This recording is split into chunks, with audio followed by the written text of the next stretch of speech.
Welcome to SmallTalk by Sfarim Chatter. I'm Nachi Weinstein.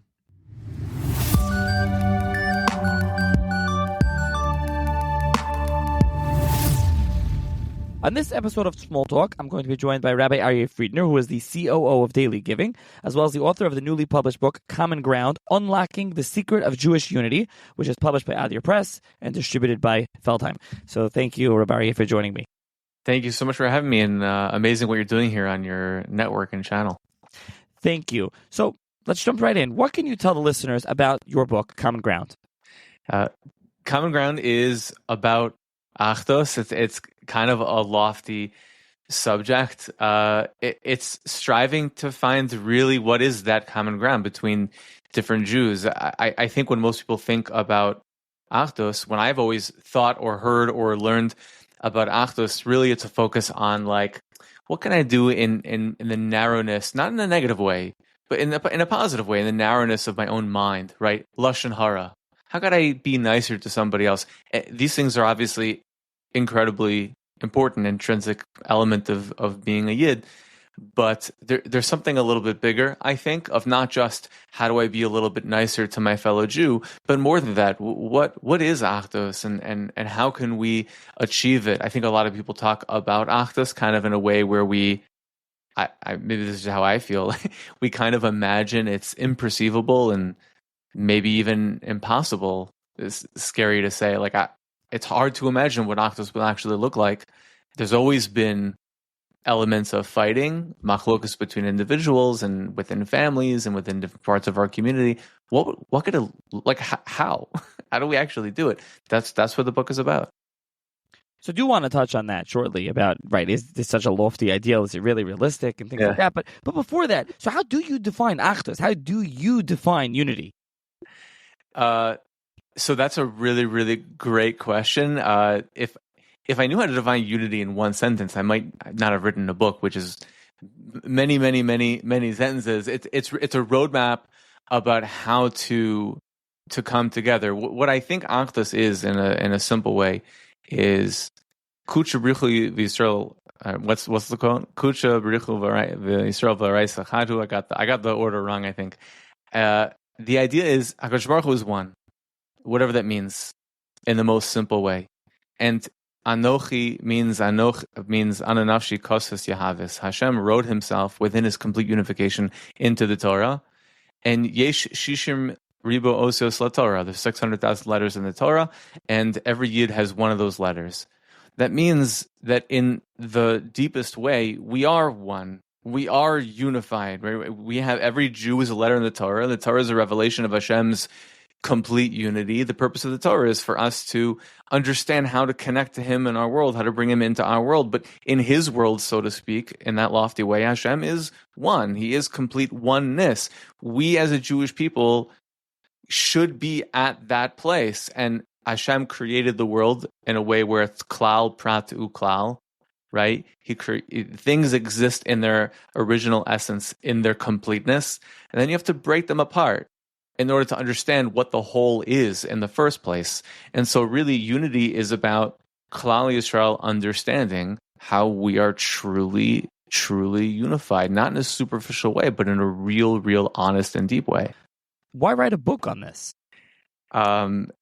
Great question. I didn't set out to write a book on Jewish unity. I ran NCSY in Cleveland for 11 years, and I have eclectic tastes in general. I went to Nitziv Arieh for 4 years, and Rav Aaron Bina, who I quote many times in the Sefer, like bleeds Achdos. Like he is just a fireball of wanting Klal Yisrael to be together, and he speaks about it all the time. And really, that was my childhood of Torah, was yeshiva. I was not from. When I was a kid, I went to a conservative day school, and I was a rebel in the conservative day school. I literally broke a window in the shul by throwing a rock at it, like that. This was my Jewish background. So, but coming from at 19 under the auspices of someone who spoke about Achdos all the time, and then I spent 11 years running NCSY, I had lots of different students in my classrooms, and I don't know that I ever taught a class on Achdos, but everything that I was always teaching, I was always trying to teach in a way that it reached everybody's heart in the same way. I didn't believe that Torah can be restricted to, no, you can only teach this in this classroom and you can't teach this with these people because they have a different back. No, you're not going deep enough. If you go deep enough, you could teach everybody. And I wanted to teach everyone. And I wanted to share with my students what was Torah in a way where, no, you guys are all on the same team. You're all part of the same people. And year after year and building these ideas with my staff and advisors and NCSY over the year and summer trips, experiential activity, it taught me slice by slice what the core was of Yiddishkeit in a way where it could be taught to everybody, shava l'chol nefesh, in a way that everybody could approach it and say, wow, this does apply to me and you and everybody else at the same time. So you mentioned earlier how I mentioned that, by the way, that was an answer of why, not why a book, but before the book. That wasn't a book. Sorry, I didn't answer your question. No, but I think it does. It answers why you therefore wrote a book, because you're so interested in this. And I think you ended up with this book that's a few hundred pages. So, but something that you said before is that Achdus is such a lofty ideal, and it's something that it's so hard to attain. So is it really possible now that you looked into this sugya and you wrote a whole book on this? Yeah, first of all, it must be possible, right? The Beis HaMikdash wouldn't have been destroyed because of Sinas Chinam if Avos Chinam wasn't somehow a legitimate recipe for us to reconstruct it. We wouldn't have been told about HaKadosh Baruch Hu that he exists in this state, whatever it means, that's called oneness, without our own ability to achieve it in some way. Now, not everyone in the world, the Ramchal teaches, not everyone in the world is going to make the right choices. So are we going to be in a complete state of Achdus before Hashem reveals himself, so to speak, and compels us to be Ba'achdus? I don't know. It's everyone has a choice to do whatever they want, but can we? For sure. Of course we can. And what the book is about is not like fluffy, like here's how to be nice to everybody. It's be'emes, here according to the sources is the true reality of how Hashem views you. And if he views you this way, he views others this way. It's the principles of Dan L'Chafschos. It's a way to truly treat ourselves and other people in a way where we can understand how to overcome the divisions that we have, right? Some of our divisions are for a reason, right? There's a reason why people set up boundaries, right, for productive purposes.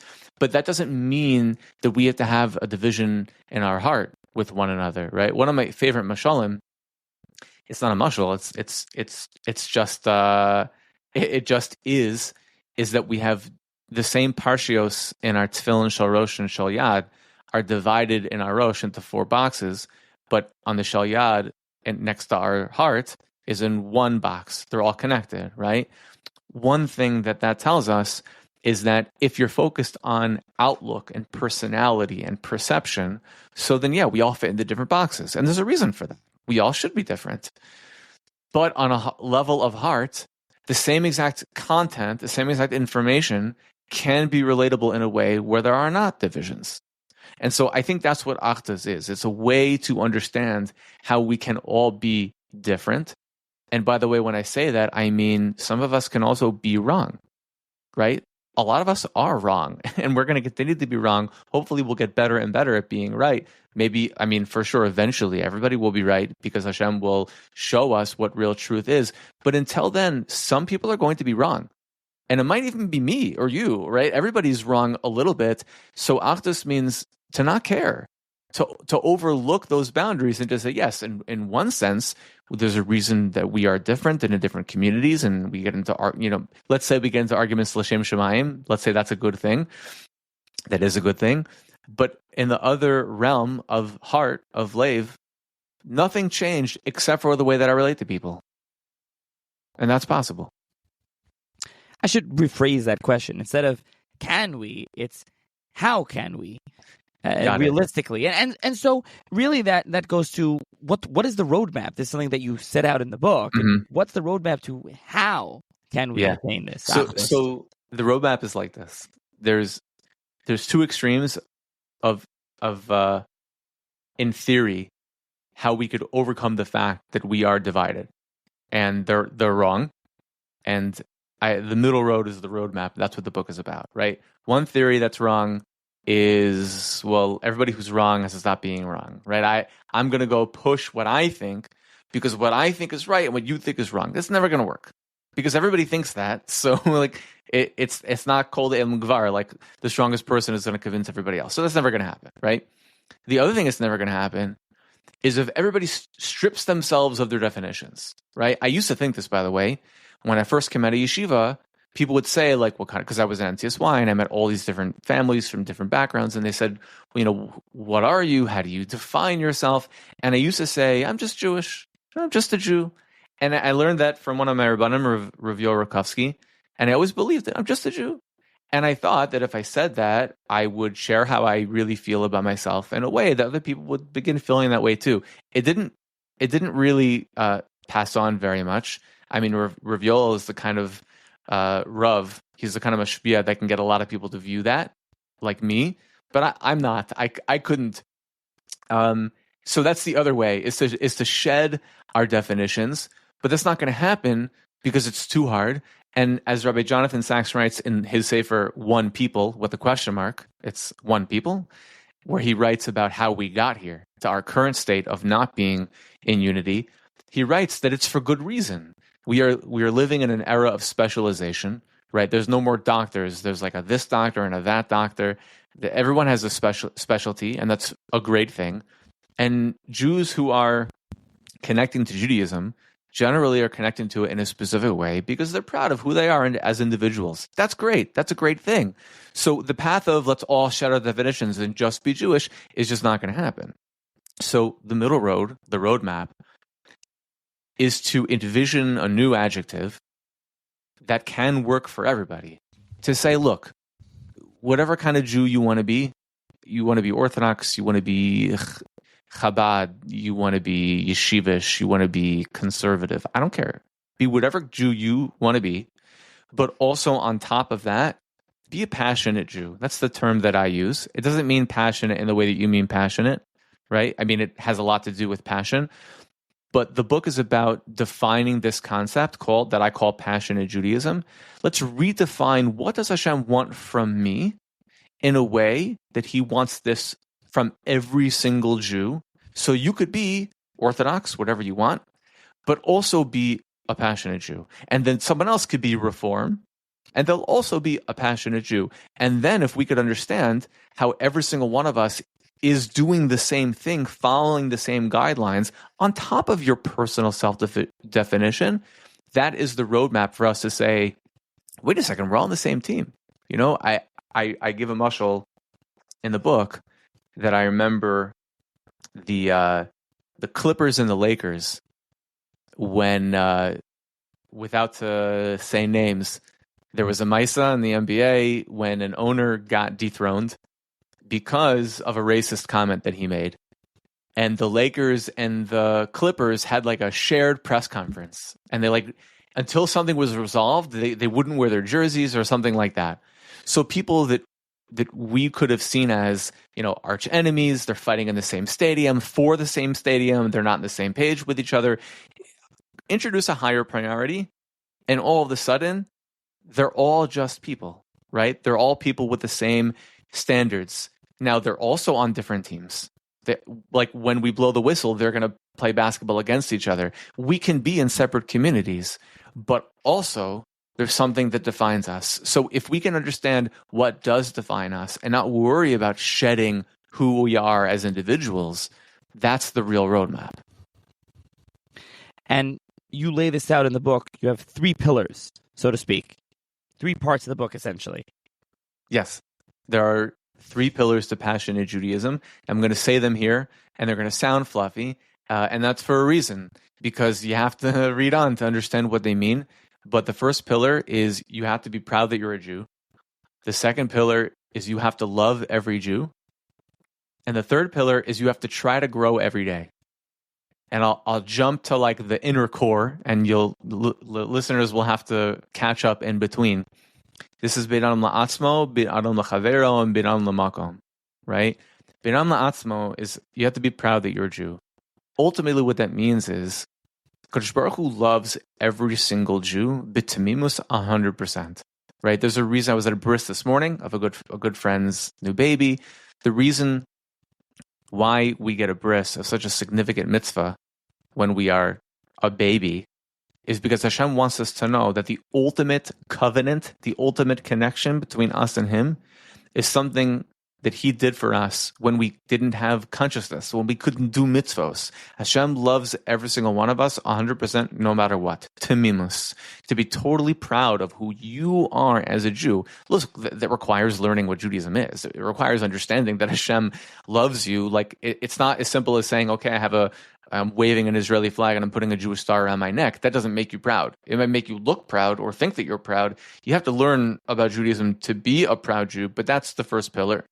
The second pillar, Binam L'Chavero, is you have to love every Jew, period. Pashut, you have to love every Jew. Like a brother or a sister who, lo aleinu, should do something very harmful to you. You might be in a fight. You might even hate them. But behind the hate is love, unquestionably. A brother and a sister in the same family you love. And I think it's very simple to understand. It's hard for us to do.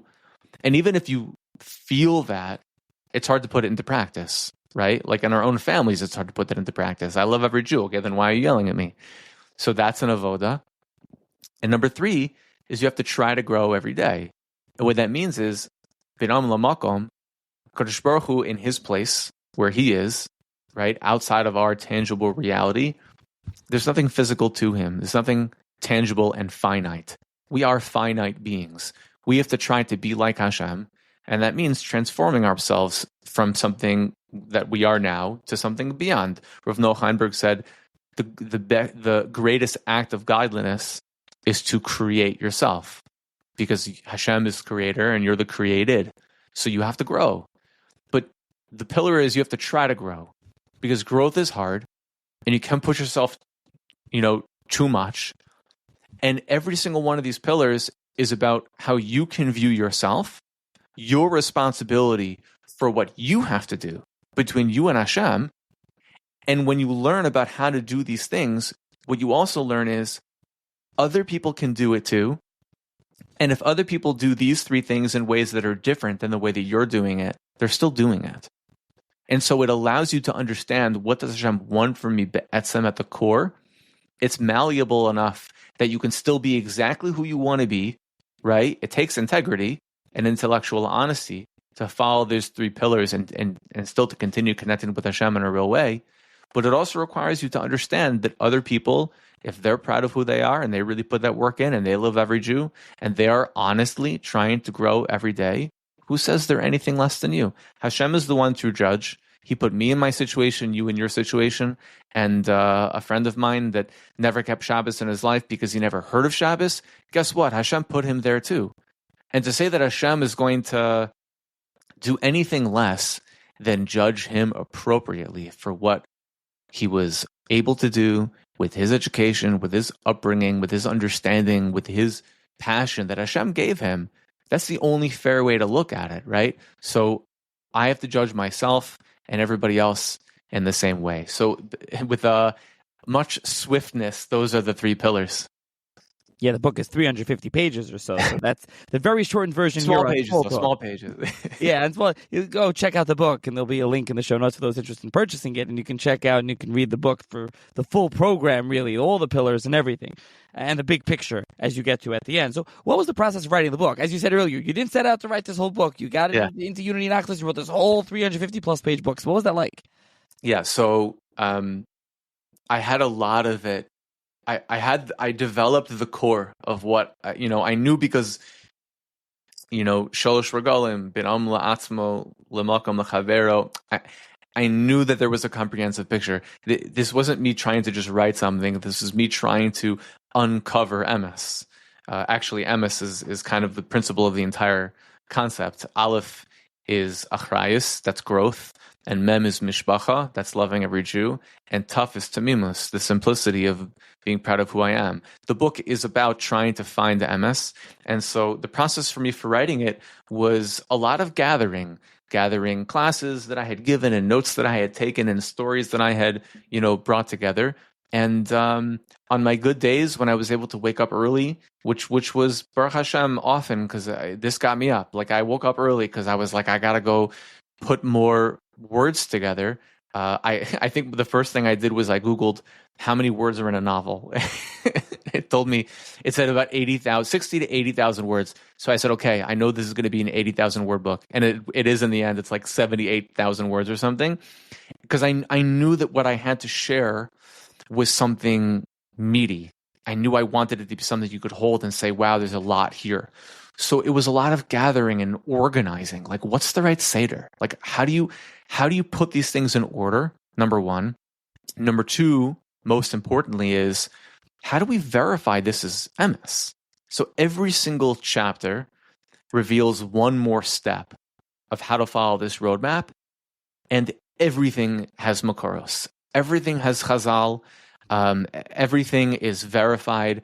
My editors at Arieh Press were amazing. They ripped me to shreds. They took certain parts and they were like, you can't say that this way. And some parts they said, I'm not so sure this is right. And we looked further and we broke it open and we changed certain things. Like we worked really hard. You can't claim this is the path to Achdus unless you're really, really, confident that you're saying it the right way.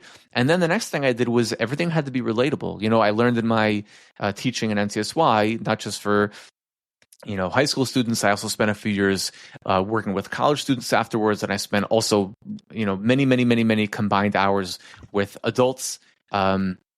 People like stories. It has to be relatable. It has to be interesting. It has to be fun. And so every single chapter, as I'm trying to share one slice after the other about what Achdus could look like, what the roadmap is, I try to share where I figured it out and stories throughout, my life and my experiences in Kiruv or just in my own personal life, and stories from the Jewish world or not Jewish world, just stories from the world at large that demonstrate not just the points that I wanted to give over, but the difficulties, the challenges, right? So every chapter starts with like a real complex challenge and issue, and reaches resolution with jarring chazal that show us how we should be living our lives. So I often end these small talks by asking the guest, what are you trying to accomplish with this book? I think it's clear what you're trying to accomplish. Yeah. So we'll leave that question. We'll end off with who is the book meant for? Yeah, I think the mission of Achdus is for everyone. I think the book is going to be most meaningful to people who have like kind of an interesting combination. If you're somebody who, the bar of entry is, Chazal means something to you. Not that I imagine people who are listening to your podcast, everybody values Chazal. So I'm not limiting anybody when I say that. What I'm saying is there are people who are interested in Jewish unity, in Achdus, however you want to say it. But if you talk about Chazal, you're going to bore them, right? So it's a real safer. But also you have to be open to this. You have to care. The cover, I think, is beautiful. We commissioned a work of art for it because we could not figure out a way to create a cover that demonstrated Achdus from things that existed in the world, unfortunately, because Achdus is next level. It's like, Mashiach era stuff. So we literally had to dream it. We had to paint it. So we commissioned a picture that has a chayal and a guy who looks, Hasidish, and then a guy who looks kind of more normative, like a normal guy. He doesn't look, you don't know what he is from the outside. And there was a lot of pushback. You can't put these characters on the cover because this is going to upset this crowd and this is going to upset this crowd. And I said, look, the only people who are going to respond to this book is people who, if they see a picture like this on the front cover with different kind of Jews, they're not going to be turned off.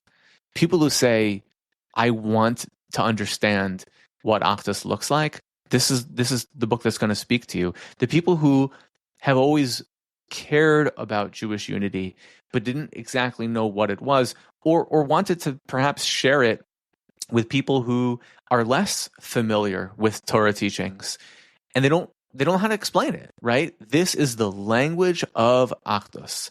The language of Achdus will speak to people who are looking for it, both on the people who are familiar with Chazal and also people on the side of the fence who are less familiar but respectful, people who have been touched by, Torah movements, but they themselves have not necessarily absorbed the Torah lifestyle into their day-to-day. This is the book that will show you how it's okay. You are okay. What you're doing is amazing. Keep on going. It's a validating book to people who really, really care in a deep way. And I want to say one more thing. As far as target audience, I actually just put into AI before we met because I was curious.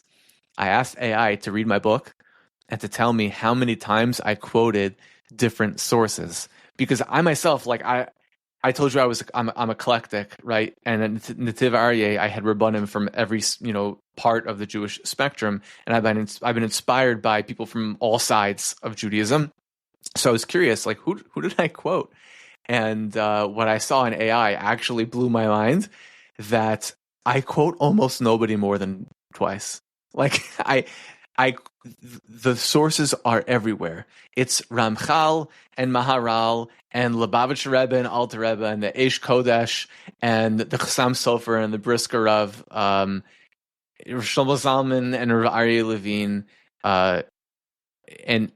and no one is Rabbi Nachman and everybody in between.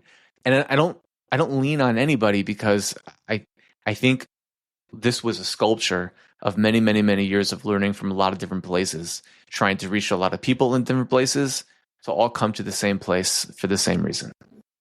Fascinating. So, like I said, I'll put a link in the show notes. And thank you, Arieh, for joining me to discuss common ground and bringing Achdus and unity to every Jew. Imran Hashem, thank you so much for having me.